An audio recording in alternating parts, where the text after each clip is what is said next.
João 21, versículo 15, ok?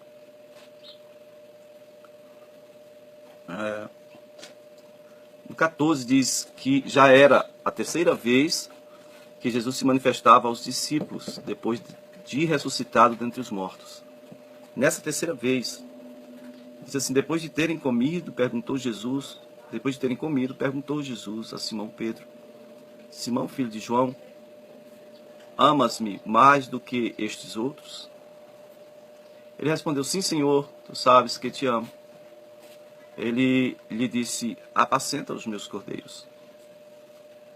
Tornou a perguntar-lhe pela segunda vez, Simão, filho de João, tu me amas? Ele lhe respondeu, sim, Senhor, tu sabes que eu te amo. Disse-lhe Jesus, pastoreia as minhas ovelhas. Pela terceira vez Jesus lhe perguntou, Simão, filho de João, tu me amas?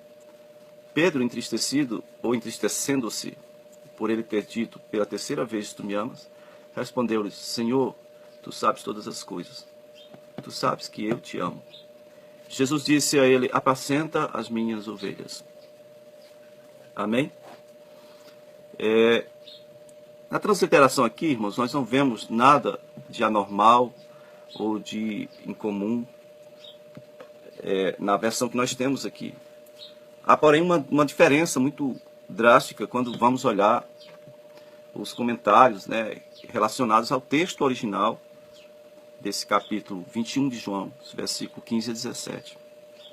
Nós sabemos que Jesus fez com que Pedro declarasse 3 vezes o seu amor, porque Pedro antes tinha negado Jesus 3 vezes. E como eu mesmo citei no domingo passado, que interessante. Pedro negou Jesus 3 vezes no pátio do sumo sacerdote, lá onde estavam os soldados, né?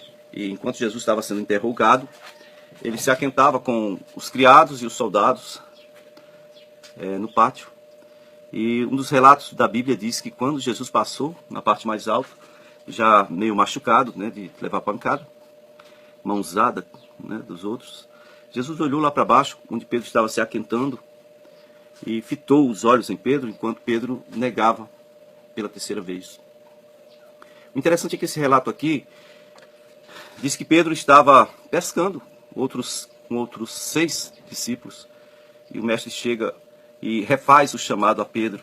O mestre perguntou, vocês têm alguma coisa para comer aí? O barco estava a 90 metros da areia, né, da praia. E então ele disse, não pegamos nada e tal. E o mestre falou, lança a rede para o lado direito do barco, vocês vão achar. Pronto. Nesse ponto aí, João disse, é o mestre. E Pedro, que estava desnudo, né, foi nadando até a praia, até a areia, para chegar onde Jesus estava. E lá Jesus já tinha um braseiro aceso.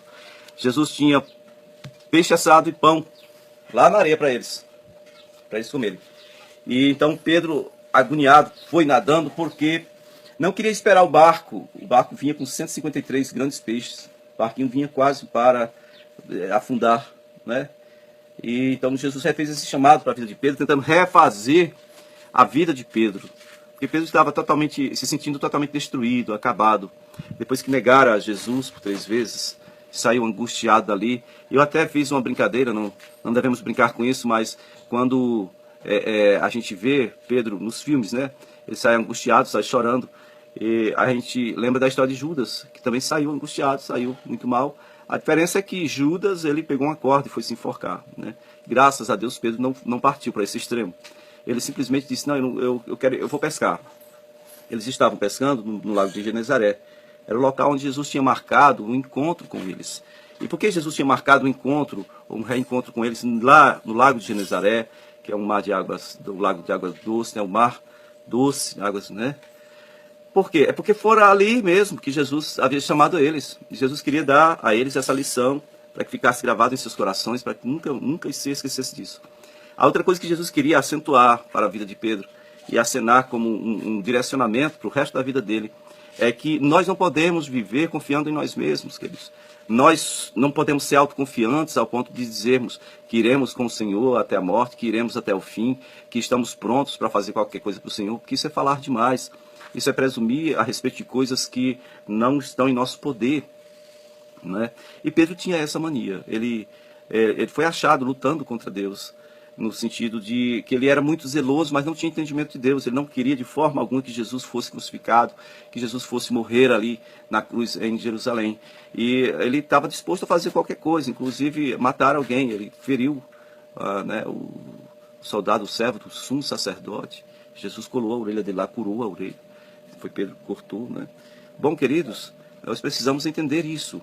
Quando Jesus ele chama Pedro para perto desse braseiro, e Pedro vê que não pegou nada lá no barco, mas Jesus já tinha o pão pronto e o peixe já assado. Queridos, isso é muito forte.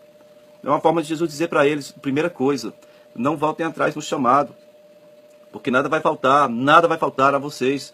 Em outro lugar, Jesus falou assim, olha, porventura, quando eu mandei vocês irem de 2 em 2, na grande comissão, mandei vocês irem sem bolsa, sem alforje, sem isso, sem aquilo. Faltou alguma coisa para vocês? Eles disseram, não. Então, não vai faltar. Sabe, você que é chamado de Deus, por misericórdia, não corra do chamado de Deus. Ele vai te sustentar. Ele vai te sustentar. Amém? Se não é chamado, não queira não. Vai se atrapalhar e atrapalhar os outros. Mas se você é chamado de Deus, não fique esperando não, querido. O Senhor vai trabalhar em sua vida, se for preciso, tanto quanto Ele trabalhou na vida de Pedro, para que Pedro se tornasse um padrão dos fiéis, um exemplo para os fiéis. Né? Como eu li na carta dele ontem, ele dizendo que nós temos que ser padrões para os fiéis. Ele que não era padrão coisa nenhuma, ele se tornou padrão com o trabalhar da cruz, o trabalhar do Senhor na vida dele. Ele pôde se tornar o padrão. E agora ele estava pedindo aos presbíteros, né, no texto de ontem, que pastoreassem o rebanho do Senhor. Queridos, nesse texto de João 21, versículo 15 a 17, não sei se vocês observaram bem, mas no 15, quando Jesus fala, ele diz assim, apacenta meus cordeiros. No versículo 16 tem, pastoreia minhas ovelhas. E no 17 tem, apacenta novamente as minhas ovelhas. Ok? Então, apacentar é diferente de pastorear. Eu diria que uma coisa está relacionada à outra, não tem a mesma definição. Pastorear traz consigo a ideia de supervisionar o rebanho, de proteger o rebanho, pastorar, né? Enquanto o rebanho está pastando, certo? Então, apacentar, pastorear isso, apacentar traz consigo a ideia de cuidar e de conduzir. O pastor leva e traz, né? Leva para o campo, leva para o pasto e traz para o aprisco.